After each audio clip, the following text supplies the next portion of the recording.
Bismillahirrahmanirrahim. Alhamdulillahirabbil alamin. Wal 'aqibatu lil muttaqin wa la 'udwana illa 'alal zalimin. Asyhadu an la ilaha illallah wahdahu la syarika lah. Iqraran bihi wa tauhida wa asyhadu anna Muhammadan 'abduhu wa rasuluh. Sallallahu alaihi wa ala alihi wa sallama tasliman katsira. Amma ba'd. فنسق الحديث كتاب الله وخير الهدي هدي محمد صلى الله عليه وعلى آله وسلم شر الأمور محدثاتها فإن كل محدثة بدعة وكل بدعة ضلالة وكل ضلالة في النار. Kaum muslimin dan muslimat yang dimuliakan oleh Allah Subhanahu wa taala, alhamdulillah kita senantiasa bersyukur dan memuji Allah Subhanahu wa taala. Di kesempatan ini kembali kita melanjutkan kajian kita dengan membahas sebuah risalah yang ditulis oleh Syekh Profesor Dr. Abdul Razak bin Abdul Muhsin Al-Badar hafizahullahu ta'ala.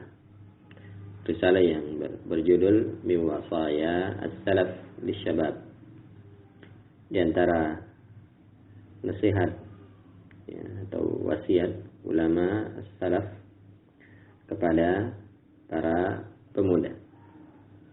Nah, insyaallah pada kesempatan ini kita akan mengambil dua wasiat, yaitu wasiat yang ke-7 dan wasiat yang ke-8.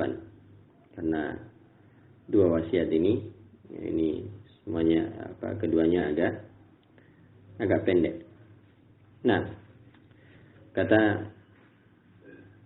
beliau hafizahullah ta'ala, wa min wasaya as-salaf rahimahullah lisyabab ma jaa an Qabus ibni Abi Dhabiyan qala sallayna yawman khalfa Abi Dhabiyan salat al-ula wa nahnu shababun kulluna min al-hayy إلا المؤذن فإنه شيخ فلما سلم التفت إلينا ثم جعل يسأل الشباب من أنت فلما سألهم قال على وجه الحث والتشجيع والتنشيط لهم إنه لم يبعث نبي إلا وهو شاب walam yu'tal ilma khairun minhu wa huwa syab. Kata beliau rahimahullah hafizahullah, di antara nasihat as-salaf rahimahullah kepada para pemuda, itu apa yang diriwayatkan dari Qabus bin Abu Dhabiyan rahimahullah, di mana beliau berkata, suatu hari kami sholat subuh di belakang Abu Dhabiyan. Dan kami merupakan anak-anak muda. Dan kami semua di tempat tersebut dari satu kampung. Maksudnya dari satu kompleks, satu kampung. Illal muazzin, kecuali muadzin, fa innahu syekh, karena dia adalah seorang syekh, artinya dia adalah seorang yang sudah berumur. Nah, maka sudah beliau salam, iltafata ilaina, beliau menoleh menghadap kepada kami, lalu beliau bertanya, beliau bertanya kepada anak-anak muda, man ant, siapa kamu, man ant, siapa kamu, maka sesudah dia bertanya, dia berkata lagi, dalam rangka at-tashji' al-hath wa at-tashji' wa at-tanshid, dia memberi semangat, ya, mendorong, ya, menggugah, ya, memberi semangat, ya, maksudnya memberi semangat anak-anak muda ini, ya. Lalu dia berkata, innahu lam yub'ats nabiyyun illa wa huwa syaba. Sungguhnya tidak ada seorang nabi diutus melainkan dia adalah seorang pemuda. Ya, dia adalah anak muda. Ya, masih muda, bukan orang tua, ya. Karena itu kita lihat bagaimana nabi kita alaihi salatu wassalam, beliau diutus di usia yang masih muda, umur 40 tahun. Ya, demikian juga Nabi Ibrahim alaihi salatu wassalam misalnya, ya, disifati juga dalam Al-Quran dengan fatan, ya, seorang pemuda. Ya, jadi para nabi itu diutus di usia yang masih muda. Nah, dan juga, ya, seorang tidak diberi ilmu yang lebih baik daripada ketika dia masih muda. Artinya ketika seorang ingin mendapatkan, ya, ilmu, ingin meraih ilmu yang maksimal, maka hendaknya dia belajar di waktu muda. Karena di waktu muda ini masih kuat hafalan, ya, masih tinggi semangat, ya, semangat untuk membaca, semangat untuk menelaah, ya, daya ingat masih, ya, kuat. Karena itu disebutkan dalam ungkapan bahwa at-ta'allum fi sigar kanaqshi, ya, alal hajar. Belajar di waktu muda itu seperti, ya, mengukir di atas batu. Ya, ketika seorang mengukir di atas batu, ya, dia berbekas lama. Ya. Nah, at-ta'allum fil kibar, ya, kanaqshi alal ma. Sementara belajar di waktu tua itu ibarat mengukir di atas air.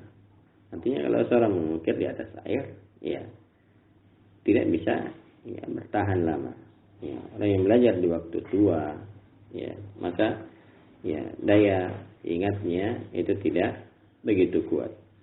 Nah, maka di sini dikatakan, ya, fa nabbahahum ala igtinami khairiyatis syabab wa barakatih. Nah, ya, beliau mengingatkan para pemuda, ya, agar mereka memanfaatkan kebaikan masa muda, ya, wa barakatih. Ya, demikian juga memanfaatkan keberkahannya, memanfaatkan keberkahan masa muda tersebut. Wa annahu al-fursatul 'azimatu lit-tazawwud wa tahsil wa istighlal, ya, wa istighlal an-nashat wal quwwah. Ya. Bahwasanya masa muda ini merupakan kesempatan emas. Ya. Ya, dia adalah waktu yang sangat besar untuk berbekal. Ya, berbekal untuk mendapatkan ilmu, ya, dan memanfaatkan masa-masa, ya, semangat dan masa-masa kuat. Iya. Ini yang dipesankan oleh Abu Dhabian rahimahullahu ta'ala. Nah, kemudian selanjutnya al-wasiyatu as-saminah. Wasiat yang ke-8. Ma rawahu al-Imam Ahmadu fi kitabih Al-Wara. An Abdul Wahhab As-Saqafi qala kharaja alaina Ayyub ay As-Sikhtiyani rahimahullah faqala ya ma'syar asy-syabab ihtarifu la tahtajuna an ta'tu abwaab haula wa dzakara man yakrah. Di antara wasiat, ya, atau nasihat para salaf adalah apa yang diriwayatkan oleh Imam Ahmad dalam kitab beliau Al-Wara dari Abdul Wahhab As-Saqafi, ya, di mana beliau berkata bahwa Ayyub As-Sikhtiyani rahimahullah itu keluar menemui kami. Dan beliau berkata, wahai anak muda, ihtarifu, bekerjalah kalian. Ya, dan kalian tidak perlu datang ke pintu orang ini.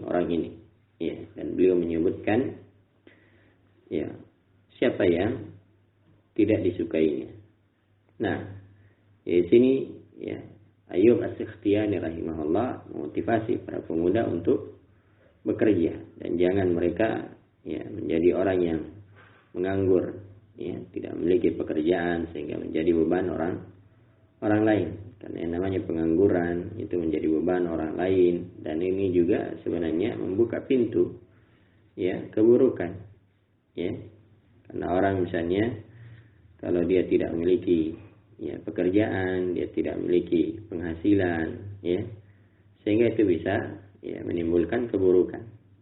Nah, kata ya Syekh Hafizahullah Ta'ala, ay yakuna lisyabi ma tahsilihi lil ilm hirfatun yaktasibu biha malan wa rizqan yunfiqu bihi ala nafsi wa fi ma ba'd ala ahlihi wa waladihi wa la yakuna alatan ala al-akharin hatta la yahtaja idza kabura ay yadhhaba ila fulan aw ila fulan li talabil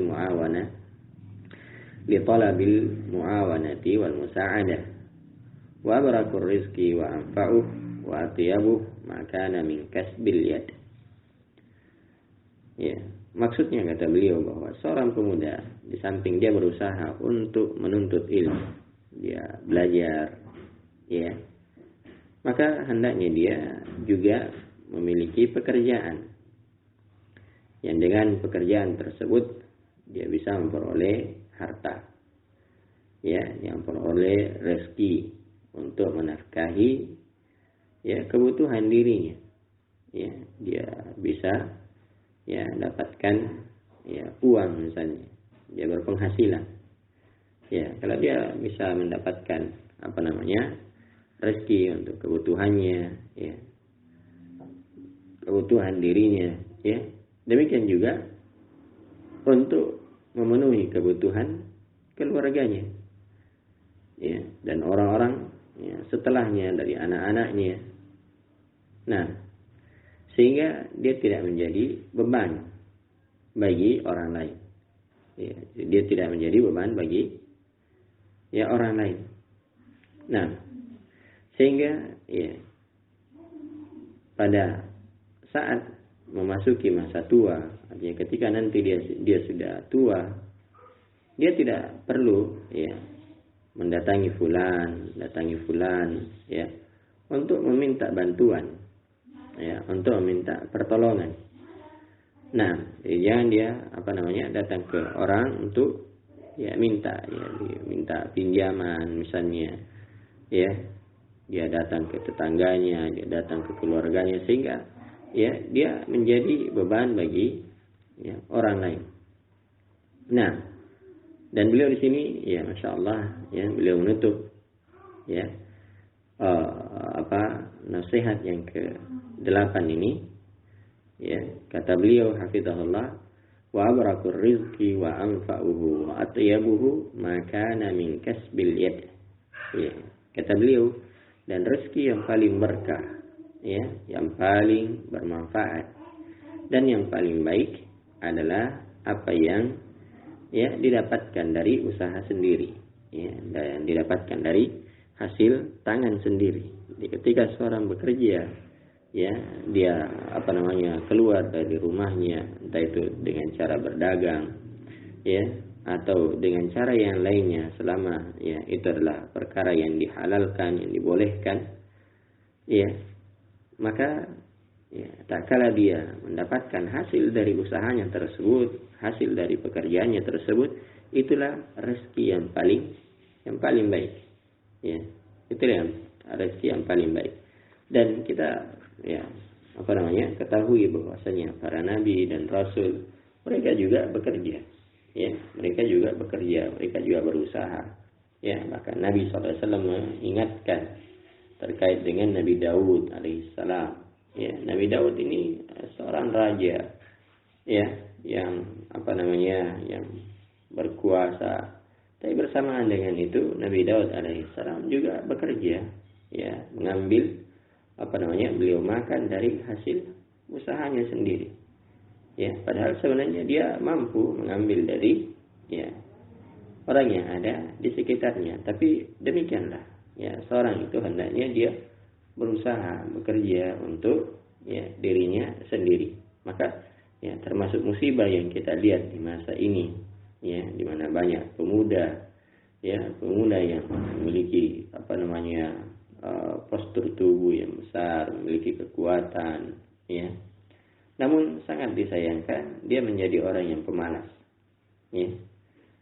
Dia memiliki sifat yang malas, ya, sehingga menjadi beban orang tuanya pusing, ya, bingung bagaimana caranya, ya, mencarikan, ya, biaya terhadap anak tersebut. Maka seorang pemuda, ya, seorang anak itu hendaknya dia berusaha bekerja, ya, sehingga bisa, ya, menafkahi dirinya, ya, dan juga menafkahi, ya, keluarganya, ya, menafkahi keluarganya, atau minimal dia nafkahi dirinya kalau belum dia memiliki, ya, keluarga. Nah, maka, ya, sekali lagi bahwa seorang muslim, ya, itu memiliki etos kerja. Nah, itu Nabi Shallallahu Alaihi Wasallam menyebutkan al-yadul ulya khairum min al-yadis sufla. Ya, tangan yang di atas itu lebih baik daripada tangan yang di bawah. Artinya seorang lebih baik memberi daripada menerima. Ini, ya, sebenarnya isyarat bahwa seorang itu hendaknya, ya, bekerja. Sebab kalau dia tidak memiliki sesuatu, maka tidak mungkin memberi, ya, kepada orang lain. Nah, Allah Ta'ala alam, ini yang bisa kita sebutkan, ya, terkait dengan dua nasihat ini, ya. Yang pertama atau di nasihat yang ke-8, ya, bahwa, ya, seorang hendaknya betul-betul memanfaatkan masa mudanya, masa kuatnya, masa semangatnya untuk, ya, hal-hal yang bermanfaat. Dan yang kedua dari nasihat, ya, ini yaitu nasihat yang ke-8 adalah hendaknya seorang, ya, memiliki usaha bekerja, ya, sehingga dia tidak menjadi beban bagi orang lain. Wallahu ta'ala alam. Mungkin ini yang bisa kami sampaikan, mudah-mudahan ada manfaatnya. Kalau dia benar, itu adalah kebenaran dari Allah Subhanahu wa Ta'ala. Dan kalau ada yang salah, ya, tentunya itu adalah kesalahan atau keliruan dari diri saya dan dari syaitan. Subhanakallah bihamdik, asyhadu an la ilaha illa anta astaghfiruka wa atubu ilaik. Wa akhiru da'wana alhamdulillahi rabbil alamin.